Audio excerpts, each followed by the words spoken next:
Tech company layoffs, stock market resembles the dot-com bubble, and Billionaire wants state money. Hi, it's Edward, back with another video. Please take a moment to click the thumbs up button below and consider subscribing to the channel. Please also share this video with your friends. Thank you for your support. Today, I read several financial news articles. I've included links to the articles in the description below. I encourage you to read the articles to support the authors and news sources. As a private American citizen, I'd like to report and share my transformative thoughts through commentary regarding small sections of these articles that are of public interest. Today, I read an article on Yahoo Finance put out by Benzinga and written by Caleb Naismith titled, "Despite Booming Economy and Record Profits, Google, Amazon, Microsoft, and more lay off over 42,000 so far in 2024.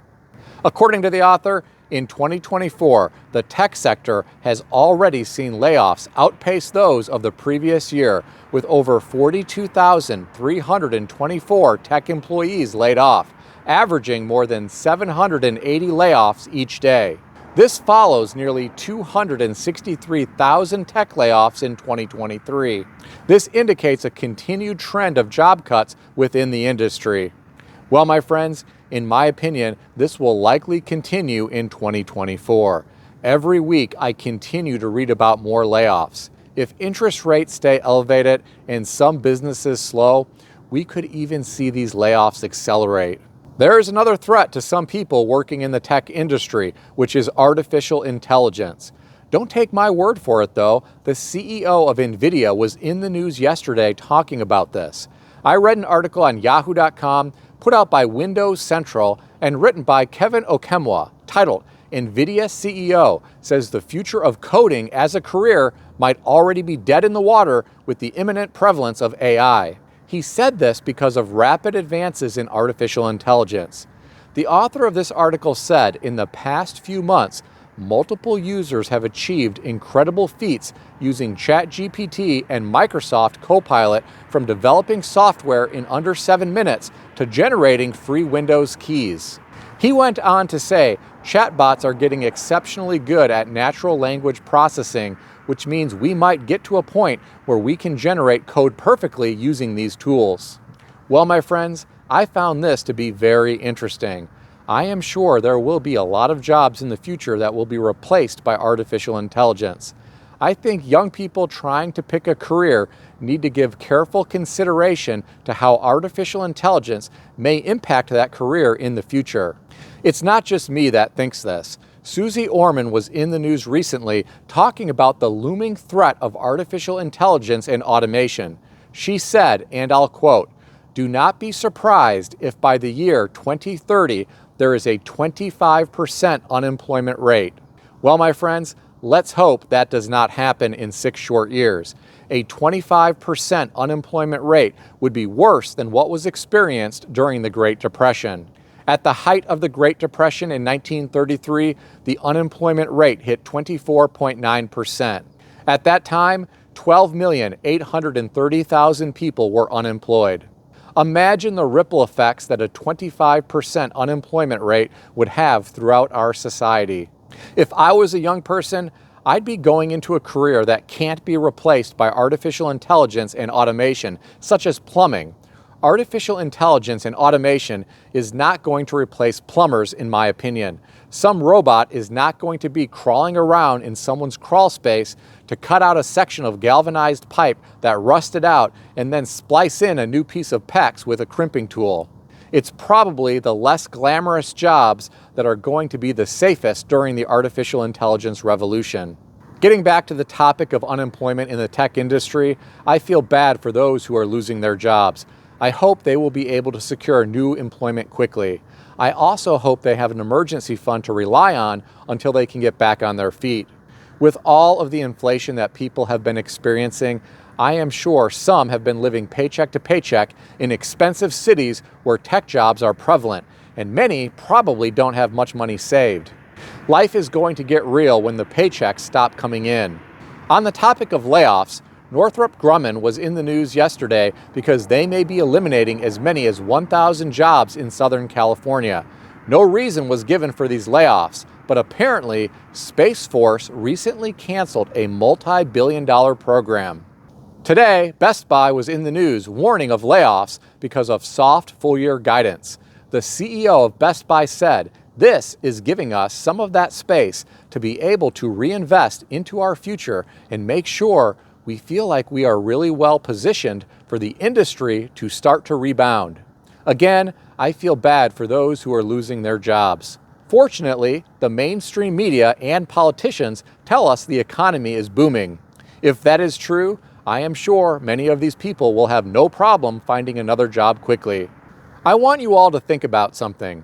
We are hearing about all of these layoffs during a time when many tech companies are doing well. Many of their stocks have seen all-time highs. Imagine the kind of layoffs that we could be reading about if the air comes out of these stocks at some point. I read an article today on ZeroHedge.com written by Tyler Durden, likely a pseudonym for writers at Zero Hedge, titled "Peter Schiff, Booming Stock Market Mirrors .com Bubble." According to Peter Schiff, NVIDIA and the tech sector's recent surge is reminiscent of the market in the late 1990s, right before the .com bubble popped. What's really significant about today's situation is that you've got 1999 to 2000 all over again in the stock market, but it's more like 2008 in terms of the disaster that's waiting around the corner. We didn't have a financial crisis in 2001. That did not happen until 2008. Well, my friends, that is what Peter Schiff thinks. Please consider who is saying this. Many people consider Peter Schiff to be a perma-bear. Please also consider the fact that Peter Schiff regularly promotes gold and silver. He is the chairman and principal owner of Schiff Gold. No one has a crystal ball. No one knows what is going to happen with tech stocks. Could they be in a bubble? Sure, anything is possible. I think it is more likely that we could see a small correction at some point and not a .com era crash. But what do I know? I'm just some guy on YouTube. Many tech stocks have had a great run.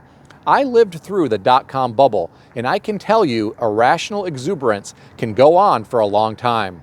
During that era, some stocks continued to defy gravity for a long time. Optimism about the future of technology and pure greed really drove a lot of those stocks into the stratosphere. Today, tech is woven into almost every facet of our society. I really don't see Google or Amazon or Meta ceasing to exist. During the .com era, some companies got snuffed out during the aftermath of the .com crash. I don't think we will see that today with some of the big players. Even if we see a correction in tech stocks, this could result in more layoffs. If the layoffs last year and this year concern some people, imagine what we could see if and when a correction occurs. I'm going to share another interesting article with you. I read an article on Yahoo Finance put out by Benzinga and written by Janine Mancini titled "Billionaire Owner of Chicago Bulls and White Sox, Jerry Reinsdorf, asks the state of Illinois for $1 billion to build stadium. Meanwhile, schools are underfunded and homelessness crisis continues." According to the author, the core complaint with the deal is the amount of money involved, and Reinsdorf is still receiving funds from the state for the new Comiskey Park, now guaranteed rate field, built in 1991. He is owed $50 million from the Illinois Sports Facility Authority for a stadium built 33 years ago. He is also scheduled to receive $589 million for 2002 renovations to the iconic Soldier Field. Well, my friends, I understand these sports franchises create jobs locally and draw people to the community who rent hotel rooms and spend money at stores and restaurants. But it is unfortunate that the state has to invest in the infrastructure for these stadiums. If this guy is a billionaire, why can't he fund this on his own? The state does not give money to someone who wants to open a new car dealership in some town just because that car dealership creates jobs. Here's what I don't understand. Why does the Chicago White Sox need a new stadium already? When I was younger, I went to the original White Sox stadium. Then they built a brand new stadium in 1991 right next to the old one with lights for night games. I actually went to the very first night game at the new White Sox stadium. It's been decades since I've been to it, so I don't know the condition of it, but it would be pretty sad if it is falling apart already. It's really not very old. There are some financial problems in the state of Illinois. I hope they really do a cost-benefit analysis regarding all of this before making any decisions. Sometimes I feel like professional sports and even high school sports have gotten out of control. Back when I was teaching public school decades ago, I would have a hard time getting money for classroom equipment or supplies, but the football program would get all types of new expensive gear on a regular basis, and they would invest heavily to make constant improvements to the field, bleachers, etc. Sometimes I feel like we are living in Roman times. The Roman emperor paid for a variety of games at the Colosseum to keep poor people entertained and occupied so they did not revolt. He hoped these games would distract them from the extreme inequality in the Roman Empire. Do you see any parallels to today? If you do, share your thoughts in the comment section below. Please keep in mind that everything in this video is for entertainment purposes only, and nothing in this video is financial advice or advice of any kind. If you need advice, seek advice from a qualified professional in good standing who puts your interests first and foremost. If you enjoyed this video, consider subscribing to the channel. Please also consider sharing this video with your friends.